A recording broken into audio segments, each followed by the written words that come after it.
Muka surat 10.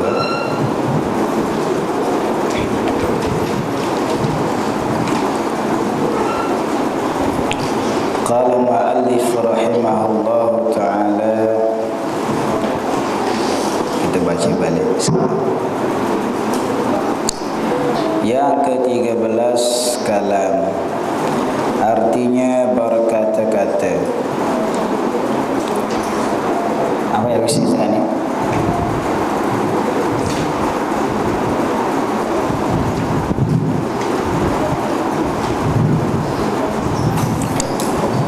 Artinya berkata-kata, dan iaitu berkata-kata itu sifat yang qadimah, yang berdiri pada zat Allah Subhanahu wa ta'ala, yang menunjuk ia sifat tadi atas sekalian yang wajib, yang harus, dan yang mustahil. Ia sifat yang ke-13, sifat yang wajib bagi Allah Subhanahu wa ta'ala. Di antaranya adalah sifat kalam. Wajib di atas kita mukallaf yang mengaku sebagai orang yang beriman, maka kita kena percaya bahawa Allah Subhanahu wa ta'ala adalah bersifat dengan sifat berkata-kata. Jadi sifat berkata ini adalah sifat yang sedia kala. Sifat kata Allah Subhanahu wa ta'ala tidak ada permulaan, sedia kala lagi. Sebab zat Allah Subhanahu wa ta'ala sedia kala, maka sifatnya pun tetap bersedia kala juga. Dan manakala Allah Subhanahu wa ta'ala ada sifat kata, maka Allah menunjukkan dengan kata-katanya atas sekalian yang wajib, mana di atas zatnya yang wajib dan sifat-sifatnya. Mana Allah menunjukkan bahawa Allah lah la ilaha illa ana, tiada Tuhan yang disembahkan yang sebenar-benarnya melainkan aku, kata Allah. Jadi Allah menunjukkan bahawa dirinya adalah Tuhan yang berhak disembah. Ini menunjukkan pada zatnya sendiri. Qul huwallahu ahad. Allah itu adalah Esa. Maknanya itu menunjukkan kalam Allah, menunjukkan pada zatnya. Dan yang harus, mana Allah menunjukkan kalam Allah menunjukkan beritahu kepada kita bahawa Allah menjadikan wallahu khalaqakum wa ma ta'malun. Allah menjadikan kamu dan Allah menjadikan perbuatan-perbuatan kamu. Alhamdulillahilladzi khalaqas samawati wal arda wa ja'ala adh-dhulumati wan nur. Itu di antara dalil-dalil menunjukkan bahawa Allah berkata-kata kepada benda yang harus. Dan yang mustahil, Allah kata-kata Allah menunjukkan di atas perkara yang mustahil. Seperti mana Allah memberitahu tentang zatnya bahawa Allah tidak ada tiga. Seperti mana Allah beritahu dalam Quran, seperti mana yang dianggapkan oleh orang kafir, orang Nasara,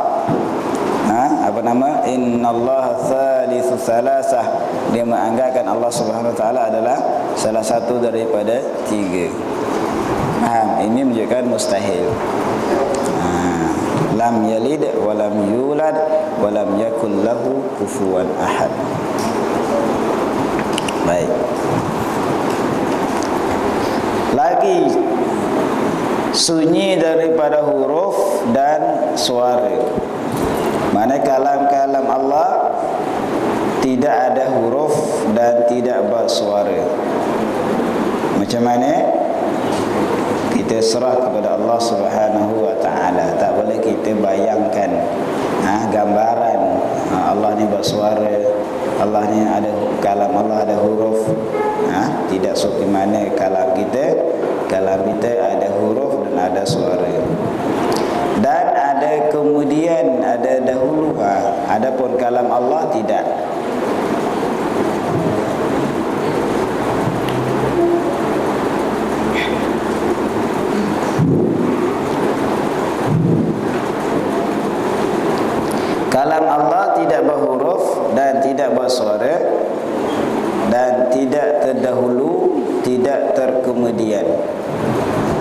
kita cakap ada dahulu, ada kemudian. Mula yang mana dulu dan penghujungnya berhenti. Itu kalam kita. Adapun kalam Allah tidak ada sama sekali. Dan tidak ada baris. Dan tidak ada titik contohnya. Semua itu adalah kalam kita semua. Adapun kalam Allah tidak. Baik. Boleh faham? Boleh ya? Itu kena faham. Macam Quran macam mana? Nanti kita hurai kemudian. Jadi kena faham asas dulu. Kalam Allah tidak berhuruf, tidak bersuara, tidak terdahulu, tidak kemudian, tidak berbaris. Itu kalam Allah Subhanahu wa taala. Tidak diam dan tidak salah.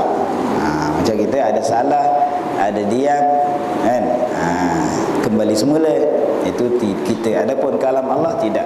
Berarti faham di situ Allah Subhanahu wa taala sentiasa berkata-kata. Boleh faham? Macam mana Allah sentiasa berkata-kata? Wallahu a'lam. Tak boleh kita dengar. Tak boleh kita bayangkan Allah bercakap seorang-seorang ke? Tak boleh.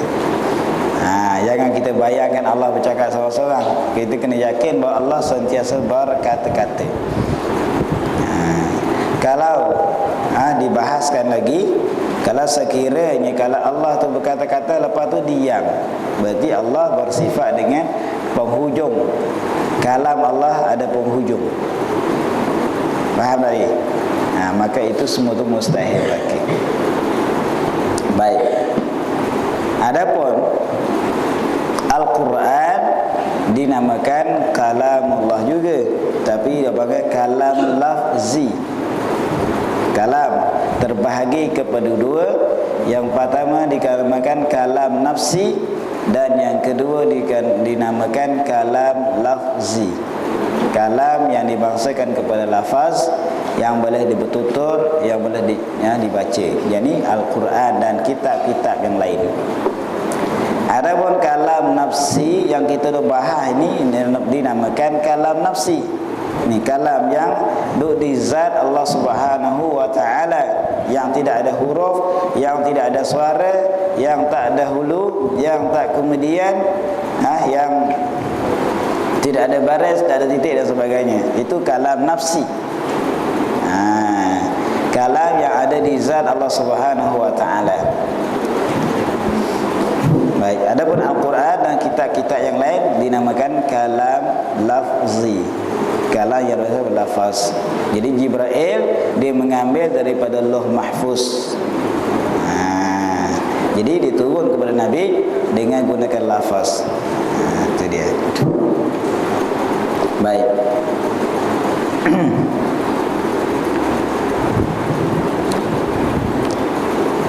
Sebab itu kita tidak boleh menamakan, walaupun secara zahirnya kita nampak Al-Quran itu makhluk. Faham lagi? Faham tak Quran ni? Quran dicetak itu walaupun dinamakan nahu, tapi tidak boleh kita menamakan Al-Quran itu makhluk. Takut-takut membawa kepada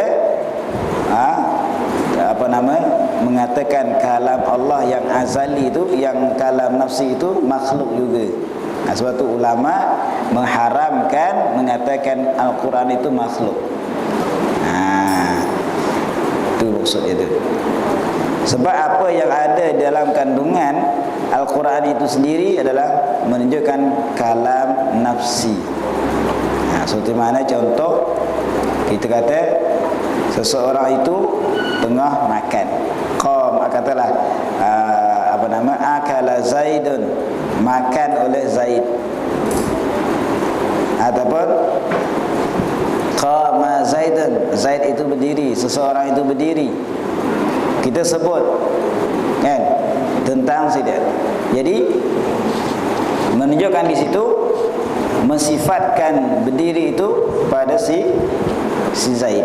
Zaid tu berdiri. Cuma kita sebut qama Zaidun, tapi Zaid tak sebut pun. Lagi itu di segi contoh. Mana apa sahaja yang yang disebut dalam Al-Quran itu menunjukkan bahawa itulah daripada kalam nafsi, kalam yang Allah Taala di zat Allah Subhanahu Wa Taala. Cuma dilafazkan kerana malaikat Jibril diambil daripada Lauh Mahfuz. Baik, itu jelas tentang di segi kalam. Betul, jangan sama sekali walaupun secara zahir nampaknya Al-Quran itu dicetak, dibaca, tetapi hakikatnya adalah daripada kalam Allah Subhanahu Wa Taala. Betul, tak boleh meletakkan Al-Quran makhluk. Tak boleh. Haram. Sebab itulah di antara para ulama sampai setengah dibunuh, diseksa, dipenjara. Kerana apa? Kerana nak menegakkan, kerana nak mempertahankan daripada mengatakan Al-Quran itu makhluk. Seperti mana Imam Ahmad bin Hanbal diseksa, dirotan, dan ulama-ulama yang lain dibunuh dan sebagainya. Kerana apa? Kerana nak mempertahankan daripada mengatakan supaya jangan orang kata Quran itu makhluk. Walaupun cara zahirnya memang dicetak, dibaca, ditulis, tapi sebenarnya takut nak jaga, takut nak asas sebenarnya. Manakala kalau kita kata Al-Quran itu makhluk, berarti apa yang ada dalam Al-Quran itu adalah makhluk jugalah. Tak, sebenarnya itu datang daripada Allah Subhanahu Wa Taala. Baiklah. Itu di segi kalam nafsi. Ada apa kalam nafsi? Seperti mana saya sebut tadi lah. Dan takluk ia kalam dengan segala perkara yang tersebut, yakni wajib, harus, mustahil, seperti ilmu. Jadi takluk kalam sama juga dengan ilmu. Yani ilmu dia ada takluk kepada yang wajib, dan takluk kepada yang harus, dan takluk kepada yang mustahil. Sama juga dengan kalam. Cumanya perbezaan antara takluk kalam dengan takluk ilmu, dia ada beza. Lepas tu kata musannif, tetapi takluk ilmu itu panggil takluk inkishaf, mana terbuka, nyata, bahawa seperti mana Allah Subhanahu Wa Taala mengetahui zatnya yang qadim dan sifatnya yang qadim. Dan Allah mengetahui bahawa di zatnya tidak ada anak. Bukan Tuhan tahu ada anak. Kena faham tu. Allah tahu tentang zatnya tidak ada anak. Bukan Tuhan tahu tak ada anak. Bukan Tuhan tahu dirinya ada anak tak. Dan Allah mengetahui tentang makhluk-makhluk yang lain seluruhnya secara meliputi, tidak ada tersembunyi sedikit pun. Waqad ahata bikulli syai'in ilma, telah meliputi dengan titik sesuatu nisbah ilmunya, tak terlindung daripada pengetahuan Allah Subhanahu Wa Taala. Itu dinamakan tentang takluk inkishaf. Dan takluk kalam panggil takluk dilalah. Apa arti takluk dilalah? Yakni menunjuk. Menunjuk, memberitahu. Baik.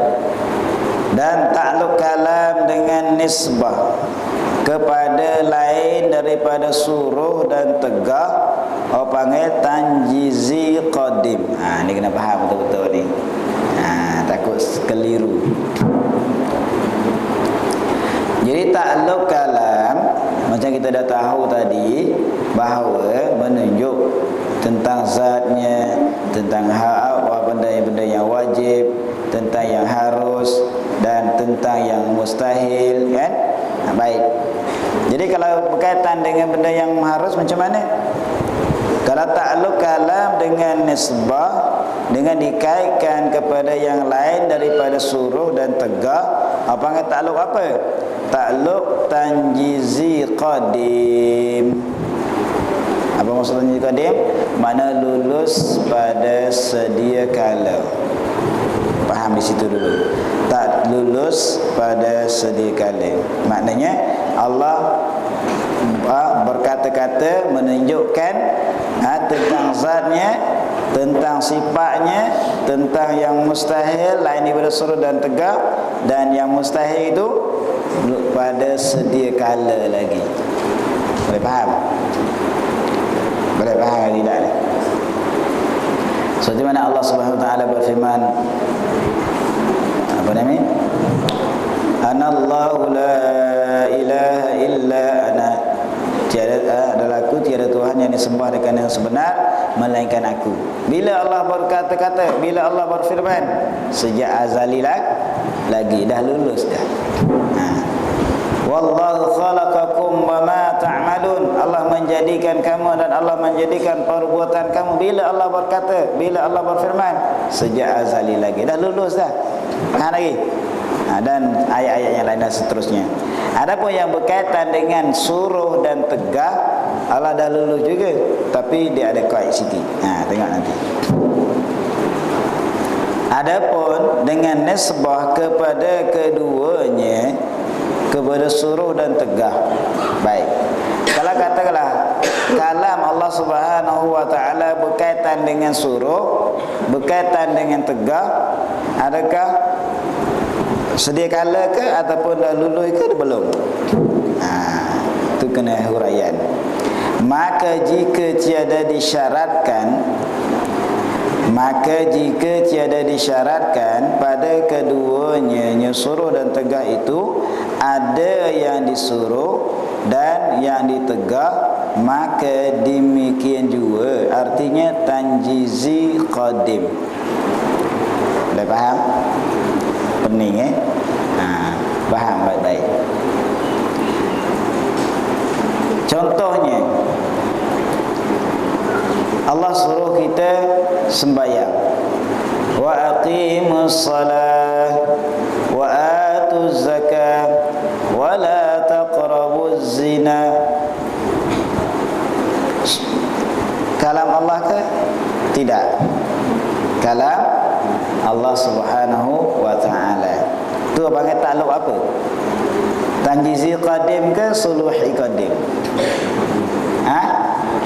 Kalau dikaitkan, kalau nak kata suruh sembahyang sedangkan orang yang disuruh tu belum ada lagi. Faham lagi? Faham tak? Orang yang disuruh siapa?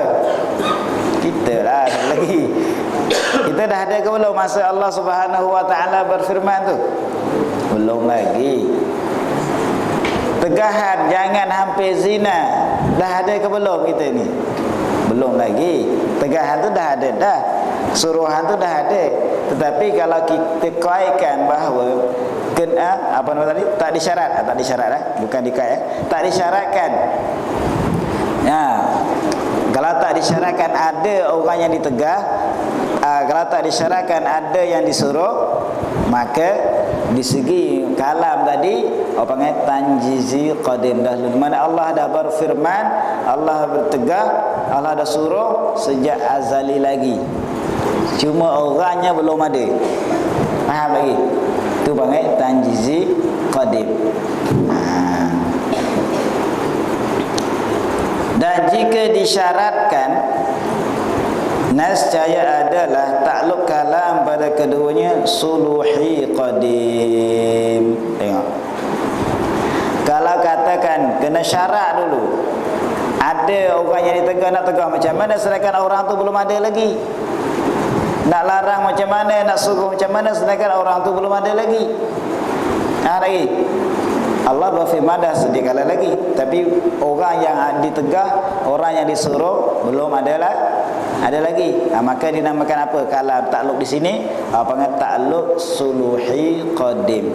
Patut pada sedia kala. Maknanya suruhan Allah dan tegahan Allah pada sedia kala lagi, cuma belum kena lagi pada mukallaf. Sebab apa? Sebab belum kena hukum, belum ada lagi orang yang disuruh dan belum ada lagi orang yang ditegah. Mana patut baru. So mana kita letaklah, kan? Siapa-siapa yang melanggarkan peraturan kena denda. Lagi. Baik. Bila kata kena denda, masa kita buat tu patut baru, belum kena ke orang lagi, baru letak amaran. Jadi maknanya kalau bila kena itu dikira tanjizi hadis. Faham tak? Contohnya budak-budak kita belum mukallaf lagi, belum masih lagi dinamakan tanjizi hadis lagi, dia panggil suluhi baru, sebab patut baru kena. Bila kita dah umur 15 kena, maka hukuman yang dihukum oleh Allah Subhanahu wa taala, apa tegahan yang ditegah oleh Allah Subhanahu wa taala dah lulus. Faham? Itu maksud dia.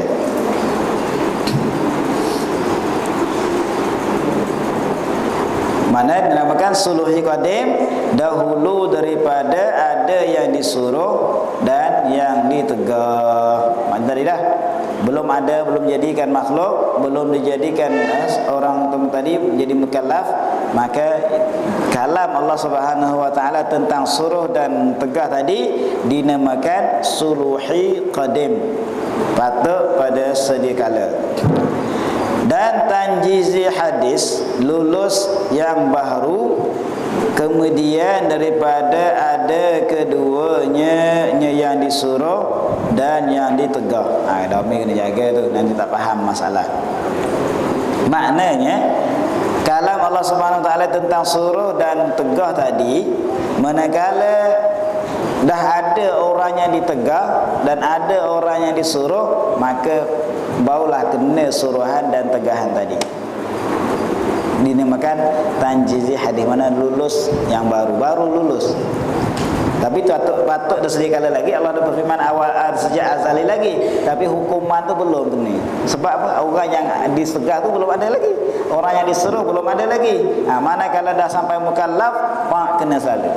Bahawa wajib salat, tunaikan zakat, jauh daripada maksiat, jauh daripada zina. Baru kena hukuman tu. Itu maksud dia. Agak-agak boleh faham tak? Boleh ya? Kena perhati betul-betul. Jadi kesimpulannya, dia kalam ni takluk dia terbahagi kepada dua. Yang pertama tanjizi qadim, yang kedua suluhi qadim. Jadi suluhi qadim pula, kalau kait dengan saya sebut tadi, tentang syarat kena ada orang yang ditegah, kena syarat kena ada orang yang disuruh. Dia ada dua, suluhi qadim dan tanjizi hadis. Habis, selesai masalah. Jadi maknanya kalau kalam Allah Subhanahu wa taala berkaitan dengan suruhan, dinamakan suruh. Kalau dikaitkan dengan tegahan, dinamakan tegahan. Dan kaitan dengan berkhabaran, khabar. Itulah ceritanya. Jadi kesimpulannya, kalam Allah Subhanahu wa taala sejak azali lagi Allah berkata-kata. Bukan baru, cumanya perbezaan antara suruh dan tegah itu saja, dia kait kepada orang yang disuruh dan orang yang ditegah. Itu saja. Adapun Allah Subhanahu wa taala berfirman, berkata-kata dah sejak azali lagi tentang benda tadi. Habis.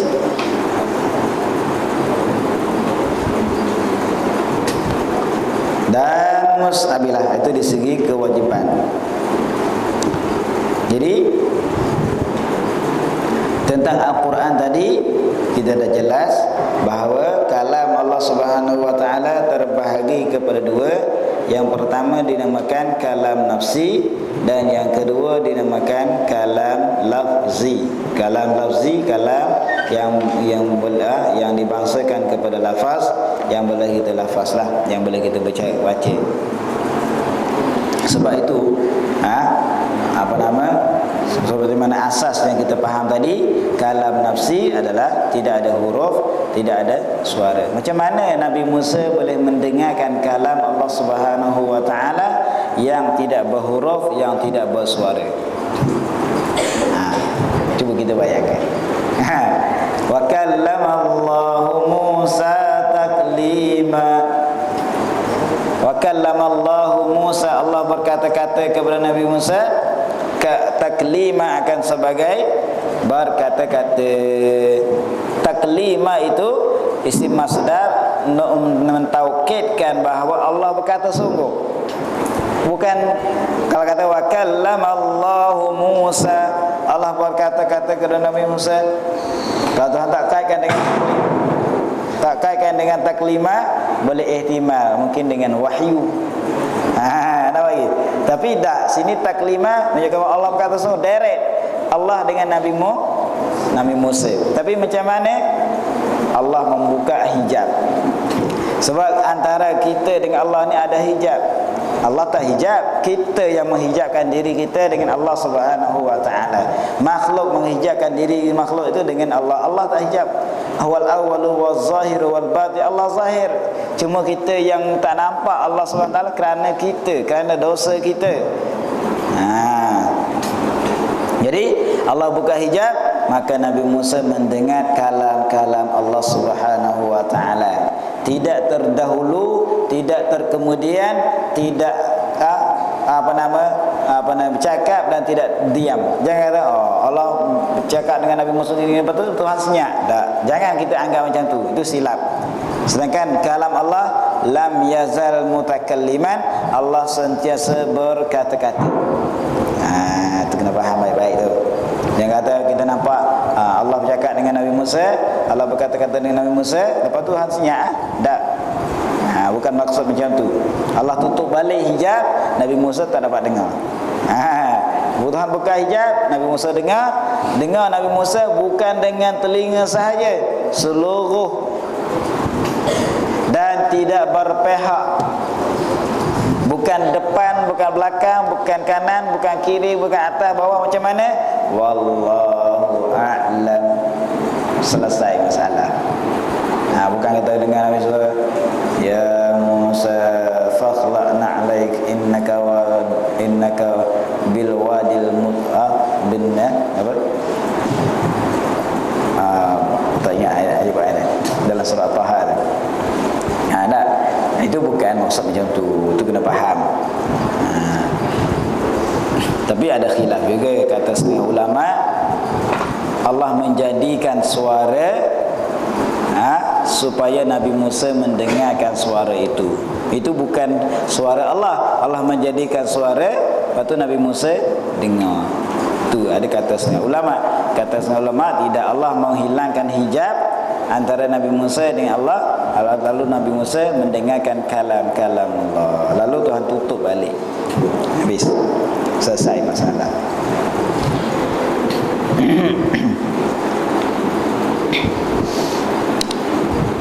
Itu dari segi pegangan kita. Jangan kita menganggapkan Allah berkata-kata lepas tu diam. Jangan. Itu silap. Silap besar. Inilah disebabkan benda inilah menyebabkan ulama membahaskan tentang sifat kalam ni panjang lebar. Sampai setengah orang dinamakan kitab ilmu ni, ilmu tauhid ni ilmu kalam. Sebab apa? Sebab kalam ni dibahaskan panjang lebar. Baik. Jadi kesimpulannya, wajib kita percaya bahawa kalam Allah sedia kala tidak bersuara, tidak berhuruf, tidak dahulu, tidak kemudian, tidak berbaris, dan tidak seperti mana sifat-sifat yang baru. Selesai masalah. Jangan kita fikir banyak-banyak. Sebab kalam Allah qadim, sifat yang qadim tak boleh disifatkan dengan sifat-sifat yang baru. Habis. Lepas tu di akhirat macam mana kita nak dengar kalam Allah? Itu terpulang. Kita tidak tahu yang sebenarnya. Kita nak tahu rasa sebenar, nanti masuk syurga dengan kalam Allah. Selesai. Kita nak bayar macam mana kat sini? Tak tahu. Nikmat syurga pun kita dah nak bayar, apatah lagi kalam Allah. Dan mustahil lawannya kelu.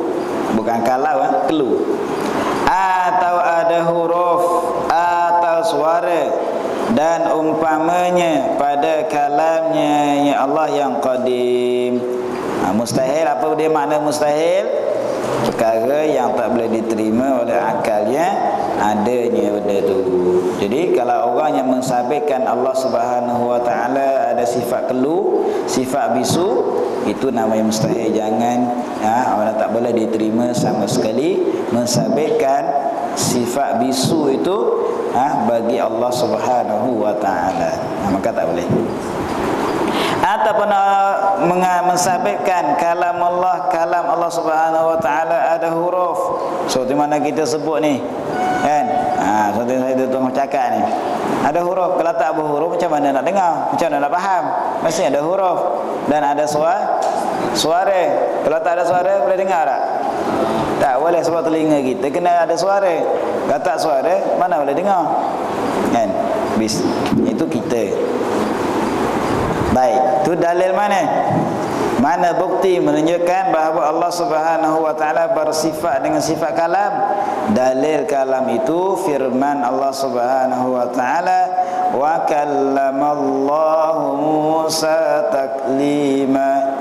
Artinya berkata-kata Allah akan Nabi Musa sebagai berkata-kata, kata sungguh. Bukan main-main dah. Dan makna, apa maksud makna Allah berkata-kata dengan Nabi Musa? Maknanya menghilang oleh Allah Subhanahu wa taala akan hijab daripada Nabi Musa, dan memperdengarlah akan Nabi Musa akan kalam Allah yang qadim, yang tiada dengan makna Allah akan kalam kemudian diam ia. Kena faham tu. Perhati betul-betul. Bukan maksud kata Allah memperdengarkan Nabi Musa akan kalam-kalamnya, lepas tu Allah diam. Tak, bukan maksud macam tu. Boleh faham tak? Boleh faham tak lagi? Apa? Allah berkata dengan Nabi Musa, Allah bercakap, kalau bahasa mudah tak? Allah bercakap dengan Nabi Musa. Apa maksud Allah bercakap dengan Nabi Musa? Maknanya Allah menghilangkan hijab antara Nabi Musa dengan Allah. Lalu Nabi Musa mendengarkan kalamullah. Bukan maksud kata Allah memperdengarkan Nabi Musa, lepas tu Tuhan diam. Lepas tu Nabi Musa tak dengar. Bukan maksud macam tu. Faham? Nabi Musa, katalah Nabi Musa datang ke satu pokok. Sebenarnya Nabi Musa balik daripada Madian membawa isterinya. Lalu Nabi Musa pergi mencari nampak api di satu pokok. Harap nak ambil tu, nak sebagai nak tunjuk jalan lah, kan? Lalu pergi-pergi Allah tajalli, Allah bukakan hijab, Nabi Musa mendengarkan kalam Allah. Bukan bila dengar tu Tuhan tutup, Tuhan tak bercakap, Nabi Musa balik. Bukan maksud macam tu. Maksudnya Nabi Musa sampai di situ, Allah buka hijab, Nabi Musa mendengarkan kalam Allah, lepas tu Tuhan tutup balik, Nabi Musa tak dengar. Itu maksudnya tu. Faham? Tiada dengan makna Allah Ta'ala akan kalam, mana akan berkata-kata kemudian diam ia ya Allah. Kerana apa tak boleh kata macam tu? Kenapa kata tak boleh kata Allah berkata-kata dengan Nabi Musa lepas tu Allah diam? Kerana Allah Subhanahu wa taala senantiasa berkata-kata. Allah senantiasa berkata-kata. Macam mana boleh katakan Allah tu diam? Kalau kita kata Allah tu bersifat dengan diam, Allah ada sifat berkata. Tapi bila Allah nak berkata dengan siapa-siapa boleh. Allah nak diam pun tak apa. Tak, bukan macam kita. Kita ni bersifat dengan kata-kata juga. Tetapi kita ada permulaan perkataan kata kita dan ada penghujung kata kita. Faham? Macam saya lah kan. Tadi pukul berapa start ngajar? Start baca. Cakap. Sekejap lagi saya diam, saya balik kamu lah. Kan? Maknanya ada permulaan, ada penghujung. Adapun kalam Allah Subhanahu wa taala tidak macam tu. Lepas tu Allah sentiasa berkata-kata lah. Seperti mana orang kata orang macam orang gila dia cakap sama. Jangan kita anggap orang berkata itu dengan gunakan lidah. Allah bukan gunakan dengan lidah. Wis. Sebab tu sifat kata Allah Subhanahu Wa Taala tidak terhingga banyak ni. Cuma orang buat contoh. Orang buat contoh supaya kita mudah faham ya. Jadi jangan anggap macam tu. Contoh kita buka TV, siaran lah. TV tu dah buka ke ataupun kita baru buka?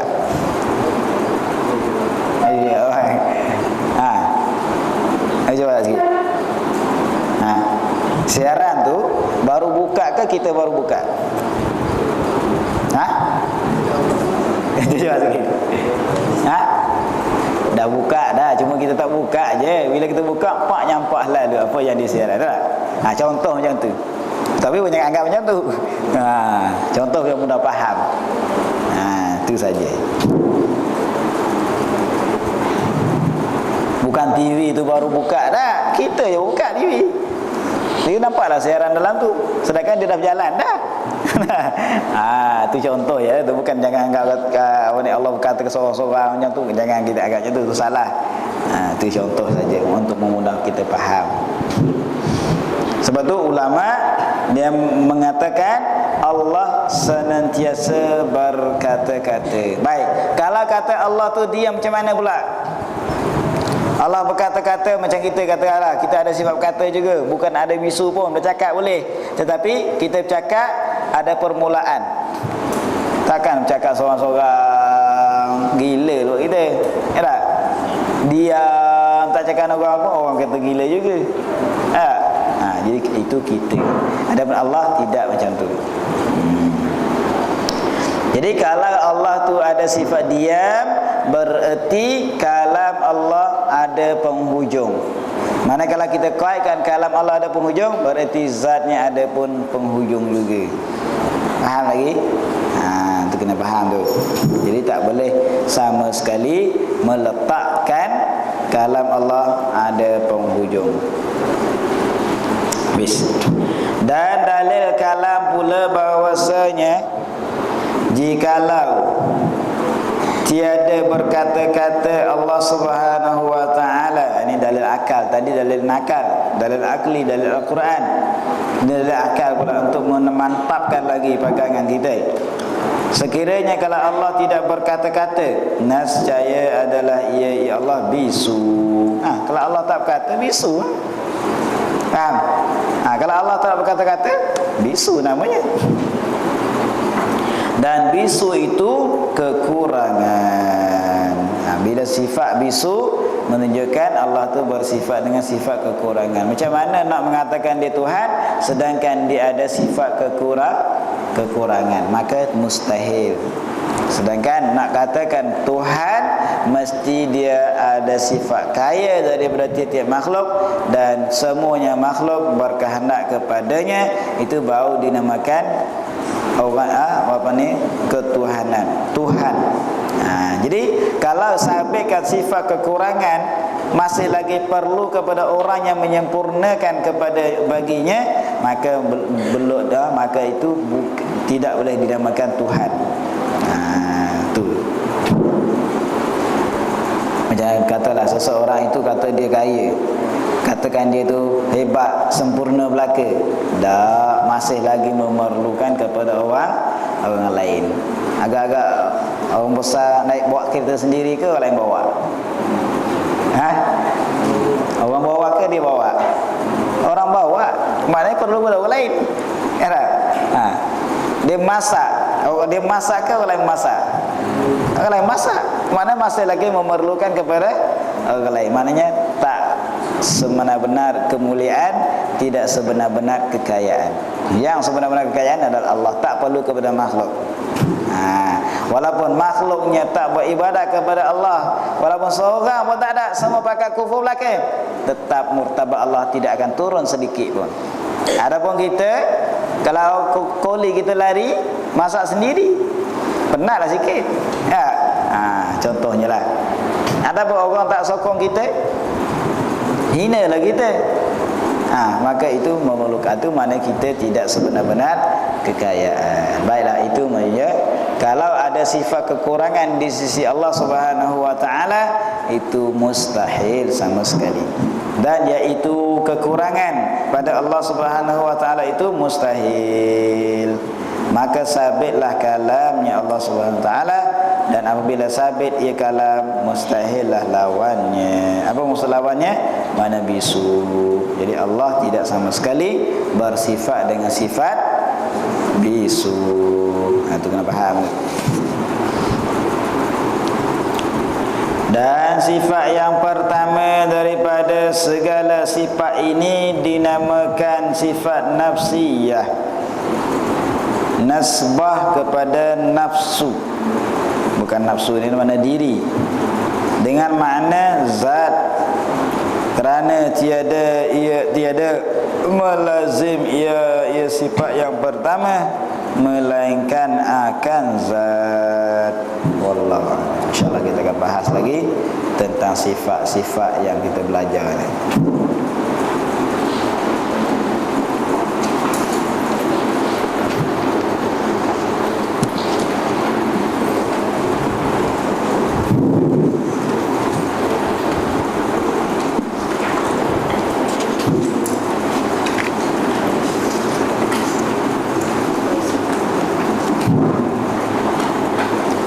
Bismillahirrahmanirrahim.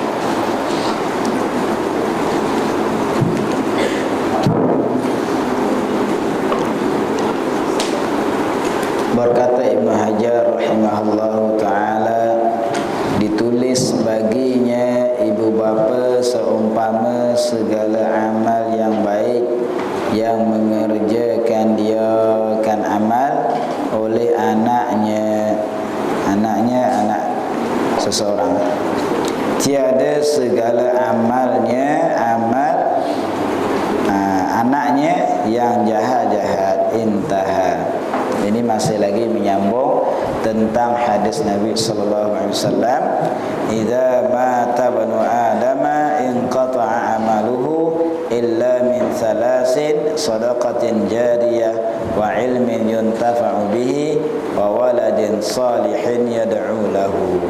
Ini masih lagi membicarakan tentang faraj, kemaluan.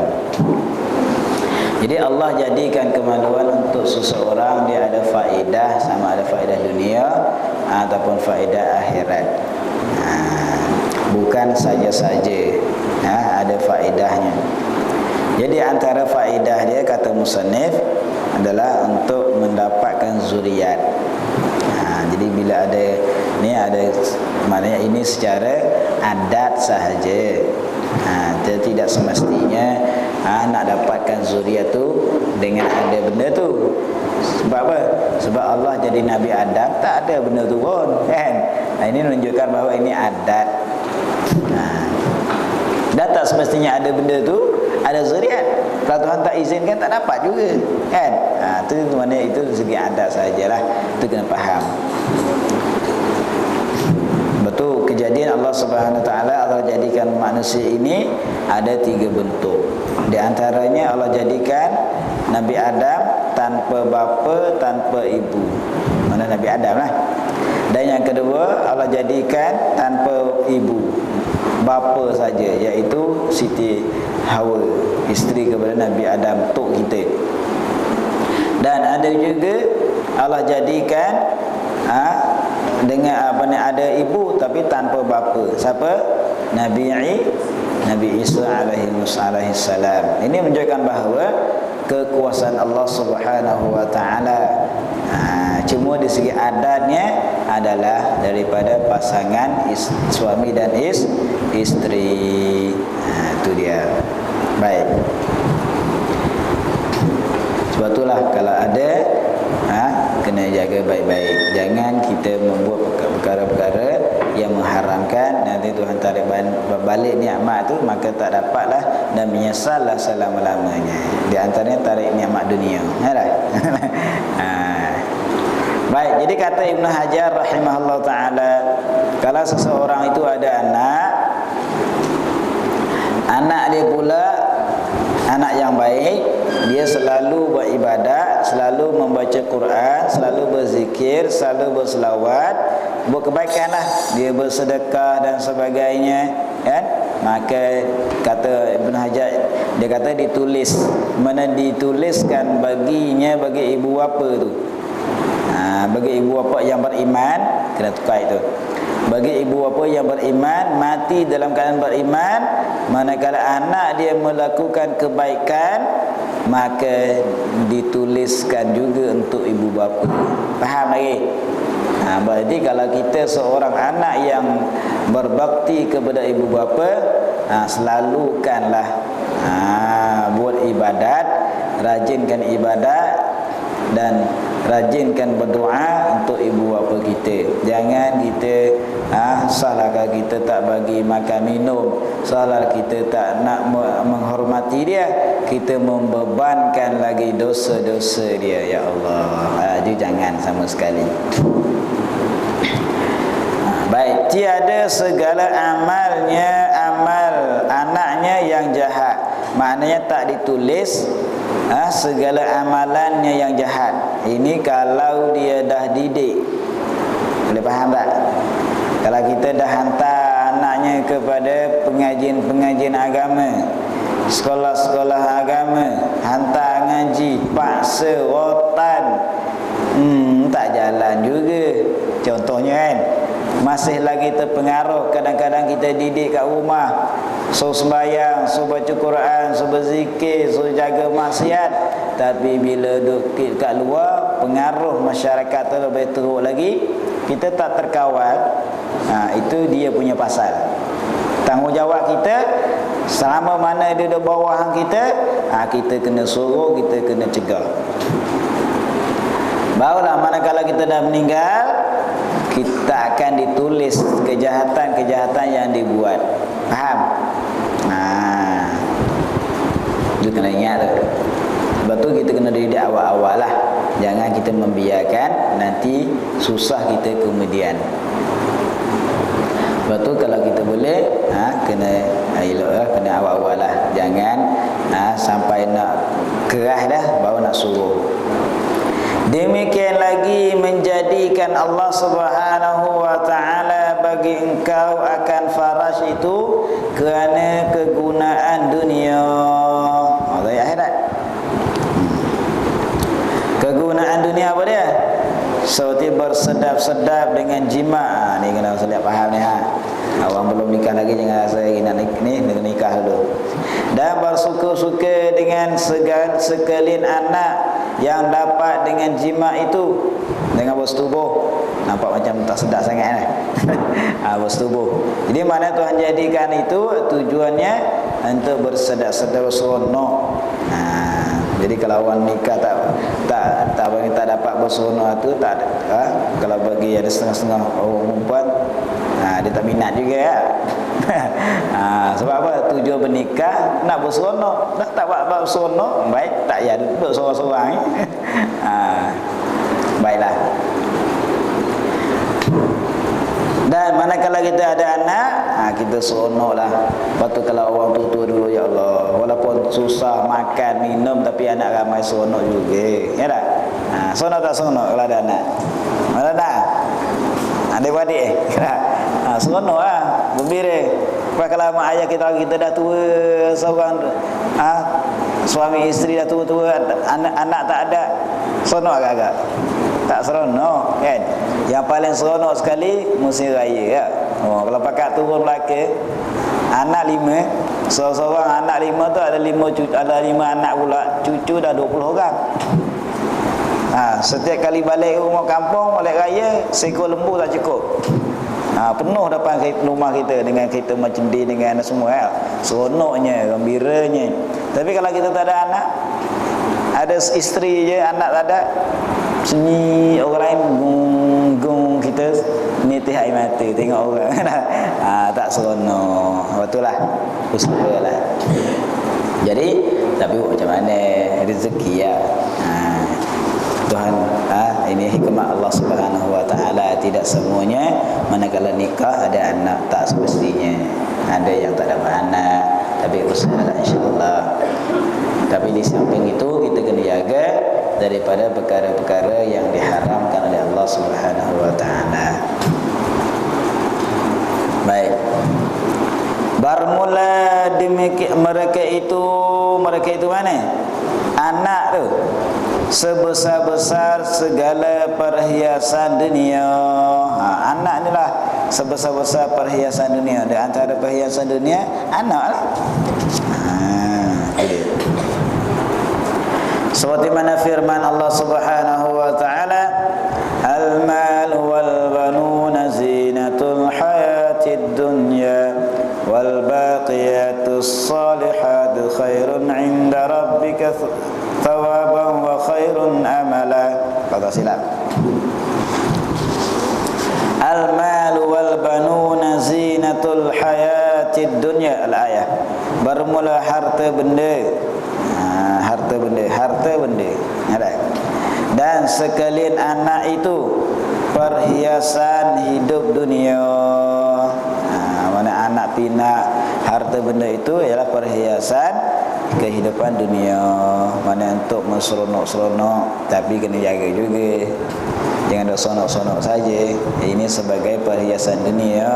Tapi dalam perhiasan dunia itulah kita kena jaga. Kalau kita guna dengan baik, dapat kebaikan. Kalau kita guna dengan tak baik, dapat harta benda, anak pinak, tak jaga dengan betul, tak jaga dengan syariatnya, maka menjadi bala. Seperti mana firman Allah Subhanahu wa taala dalam ayat yang lain, ya ayyuhalladzina amanu inna min azwajikum wa auladikum aduwwan lakum fahdharuhum. Wahai mereka yang beriman, inna min azwajikum wa auladikum aduwwan lakum, adalah musuh bagi kamu. Bila? Tengok nanti akhirat nanti. Kita tak suruh dia sembahyang, tak suruh dia ibadat, tak suruh dia jaga aurat dan sebagainya, kita biarkan sahaja. Manakala kita seronok dapat nikmat, tak jaga tentang batasan-batasan syarak, kita biar je. Di akhirat musuh. Atas dunia seronok. Ayahku bagi kereta, ayahku bagi handset, ayahku bagi internet dan sebagainya, bebas, boleh buat apa saja. Sayang ayah, sayang mak. Akhirat gaduh. Akhirat nanti. Dan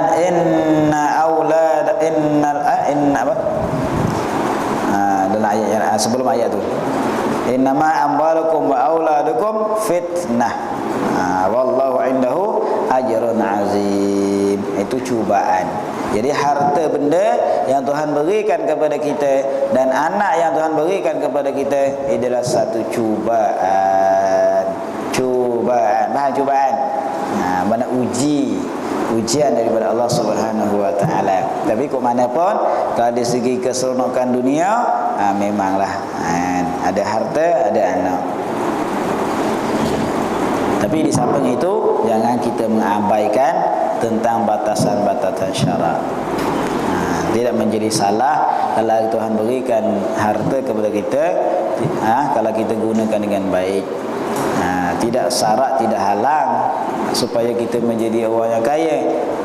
Syarat tidak halang supaya kita nak mendapatkan anak. Tapi yang dilarang adalah kita tak jaga batasan-batasan syarak itu sahaja. Dan firman Allah Subhanahu wa taala lagi, zuyyina lin-nasi hubbus syahawati minan nisa'i wal banin. Bacalah sendiri dalam surah Al-Adar, surah Al-Imran ayat 14.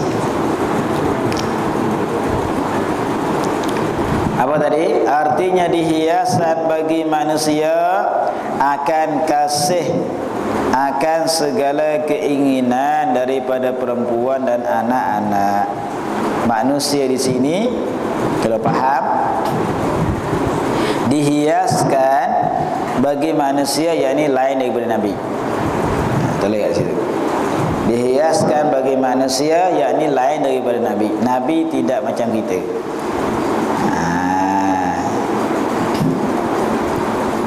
Kan ada ayat hujung tentang anak pinak, harta benda semua kan.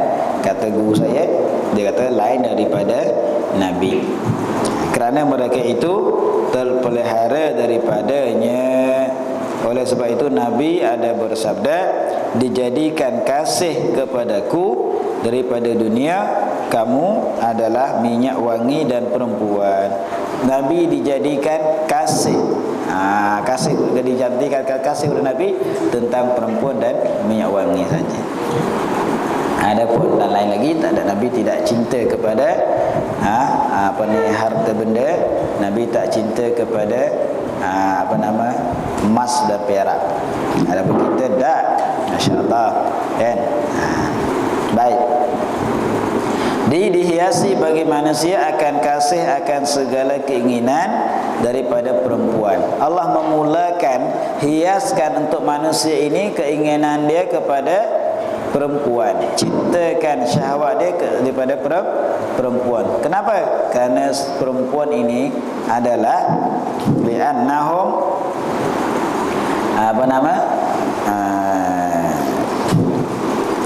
kerana Allah memulakan dengan perempuan ini kerana fitnah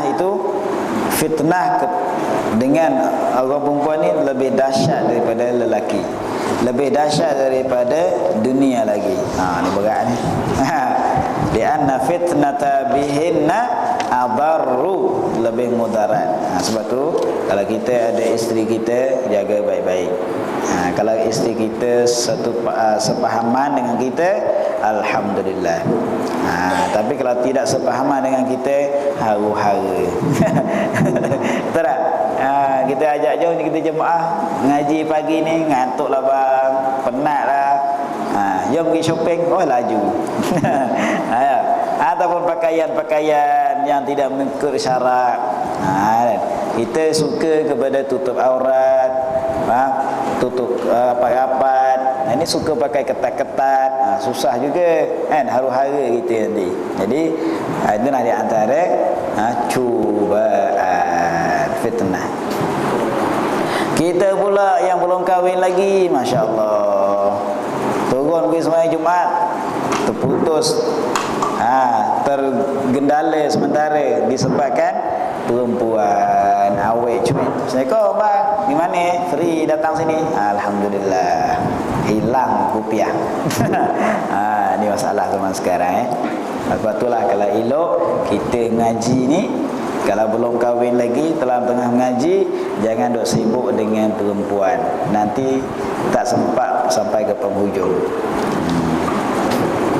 Sebab itulah kalau di pondok-pondok, di tempat suluk-suluk, dia matikan nafsu dulu. Kalau dimatikan nafsu, banyak puasa. Banyak puasa dan dia putuskan hubungan antara lelaki dan perempuan. Kalau dalam satu sekolah ada handset, ada makwa, memang tak mengaji. Tu punca dia utama. Betul kalau kita tengok itu secara kecil. Adapun secara besar, kita tengok orang-orang yang besar, kerosakan dia disebab punca dia daripada perempuan. Tengok kan? Tengok negara-negara yang jatuh kuasa dia pegang ada kuasa, dia jatuh tu disebabkan perempuan. Seperti mana kisah negara, kalau tak silap saya lah, dengar dalam hamba cerita, Campa, punca dia perempuan ni. Vietnam ni cara perang ni memang hebat. Amerika kalah ni. Lalu dia tak boleh nak perang, tak boleh nak lawan, dia hadiahkan seorang perempuan. Hadiah jadi isteri, bukan zina, hadiah dia bagi isteri. Lalu dia bukan semata-mata nak jadi isteri. Inilah helah dia sampai dia boleh tawan. Itu yang jadi hilang kerajaan Campa, Melayu Campa habis. Disebabkan apa? Perempuan. Kan? Itu punca. Bal'am Ba'ura jatuh jadi kufur dengan sebab siapa? Dengan siapa? Dengan siapa? Perempuan juga. Nampak? Syekh Barsisa ke apa? Minum arak, lepas tu berzina. Apa berzina? Bunuh pula. Tapi Bal'am Ba'ura ke apa? Ke isteri. Perempuan tu ke lelaki? Isteri lelaki perempuan? Perempuan lah. Ke perempuan juga. Datang kita berdoa haram. Mana boleh berdoa kepada Nabi Musa sesat dalam jalan, dalam hutan. Haram sana, haram sini. Datang isteri, bang ni mah banyak ni mah ni bang. Abang tak berdoa ni nyasal nanti dia buat balik contohnya berdoa lah jela lidah. Macam anjing. Nauzubillah min zalik. Ini ceritanya apa? Punca dia apa? Perempuan. Jadi kena jagalah. Baik, sebab tu Nabi kata, ma taraktu ba'di fitnatan adarra minar rijal minan nisa. Maknanya tidaklah aku tinggalkan kemudian daripada aku terlebih fitnah yang terlebih mudarat di atas laki-laki daripada perempuan. Maknanya bukan salahkan orang perempuan, Tuhan jadikan perempuan tu tidak salah. Ini cara kalau kita guna dengan tidak baik. Tapi kalau tujuan kita guna dengan baik, kita nikah dengannya, dia ada faedahnya. Seperti Nabi memujikan ad-dunya mata, dunia itu adalah keseronokan. Wa khairu mata'iha al-mar'atus salihatu. Ingat dunia itu adalah keseronokan, mata benda seronok. Wa khairu mata'iha, sebaik-baik keseronokannya mata benda dunia ini adalah al-mar'atus salihah, adalah isteri-isteri yang baik. Tahu isteri yang baik? Macam mana isteri yang baik? In nazara ilaiha asarrathu, apabila kamu pandang dia, kamu tengok dia, menyeronokkan kamu. Ini boleh tengok, Masya Allah, serabut kepala macam reban ayam contohnya. Busuk banget contohnya. Kalau pergi pasar, Masya Allah, lebih daripada Ratu Cantik. Duduk dalam rumah, baju kelawar. Contohnya. Itu tak ada. Patutnya masuk rumah, Assalamualaikum, buka pintu macam bidadari, Masya Allah. Seronok mata kan, kalau boleh kan. Wa in amaraha ata'athu, apabila menyuruh akan dia, kalau kita suruh buat sesuatu, ata'athu, dia mentaatinya. Suruh tutup aurat, suruh sembahyang, dia rajin ibadat, seronok. Kalau kita tengok mata kan, sejuk mata hati. Kalau suami dapat isteri macam tu, ya Allah, tak berat. Tak penat kita suruh. Ini sesuai sebuah bang pula. Asyik abang aja, kadang-kadang yang dia kan. Kadang-kadang abang rajin, yangnya malas. Jadi dia rajin, kita suruh buat air pun rajin. Ini kopi osa buat sendiri ya. Contohnya. Ada kan? Kalau ada tu kena suruh datang suruh ngaji sini. Mudah-mudahan dia ubah sikap kan. Ini masak ikan 3 perasa ya. Nak sedap pergi kedai ya. Ini telur goreng. Tapi telur goreng kan. Contohnya lah. Jadi maknanya kalau isteri yang baik, isteri yang salihah adalah bila kita suruh dia taat. Wa in ghaba anha hafizathu fi nafsiha wa maliha. Apabila ghaib, mana tidak ada. Contohnya kalau kita pergi mana-mana, musafir ke mana-mana, kita keluar rumah, dia duduk seorang-seorang kat rumah, dia jaga dirinya dan jaga hartanya. Faham? Inilah isteri yang baik. Kalau isteri yang tak baik macam mana? Kita keluar rumah belum start kereta jalan lagi, dia call kawan lain. Ni bahaya ni. Kalau ada isteri macam ni, baik cerai lalu. Seperti mana berlaku, suaminya bawa bas ni kan? Bawa bas balik pukul apa? 12 malam. Isterinya kerja kilang, bawa kawan lain masuk rumah. Ini masalahnya. Ini isteri yang tidak jujur kepada suami. Sebab tu kita seorang isteri nak bercakap dengan lelaki-lelaki yang lain, hukum dia haram kalau tak izin. Jangan ada benda kalau tidak ada perkara yang mustahak. Nak ajak masuk rumah pun kena minta izin kepada suami. Jangan main masuk je. Walaupun saudara mana pun kena ingat juga. Tak? Faham? Jangan tak apa saudara je, sepupu tak boleh. Sepupu kan halal nikah lah. Maka kena jaga baik-baik. Itu tak boleh. Ini baik. Pak, aku dah keluar dah. Cepat. Cepat. Satu kisah, abang dia ni, dia nak uji isteri dia keluar rumah, lepas tu dia datang balik, dia cukup kepala botak. Jadi isteri malam tak nampak lah. Ingat abang ni rambut dia cantik handsome, kepala botak orang lain kan? Dia ketuk rumah. Saya siapa? Aku lah. Ni contoh kan.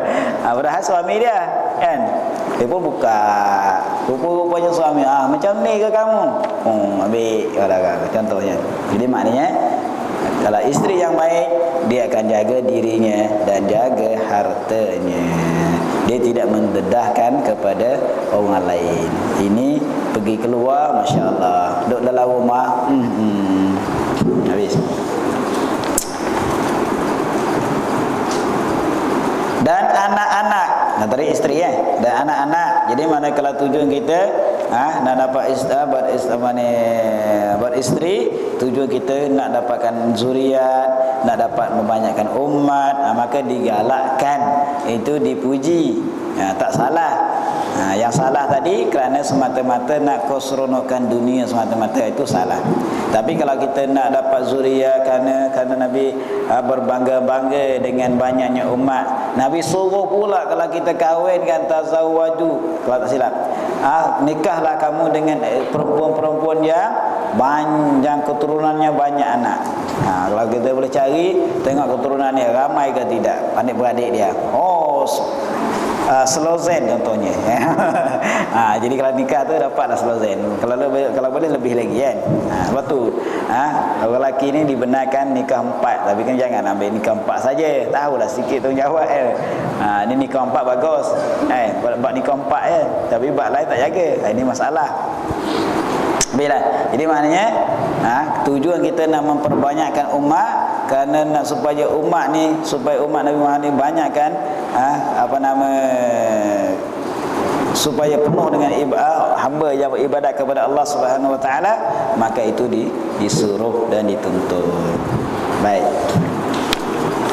Bermula mensyukurkan ini anggota, memelihara daripada yang diharamkan seperti zina, lewat dan mengeluarkan air mani lain daripada tangan isteri dan jariyahnya. Jariyah tu bukan jarinya, jariyah mana hambanya.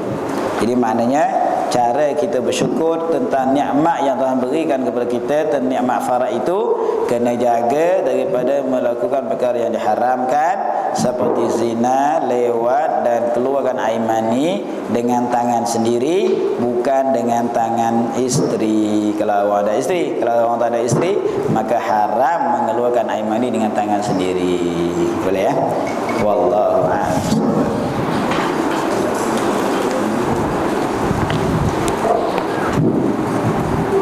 Bismillahirrahmanirrahim. Alhamdulillahirabbil wassalatu wassalamu ala asyrafil anbiya'i wal mursalin wa ala alihi washabihi ajma'in. Allahumma anfa'na bima 'allamtana wa 'allimna yanfa'una.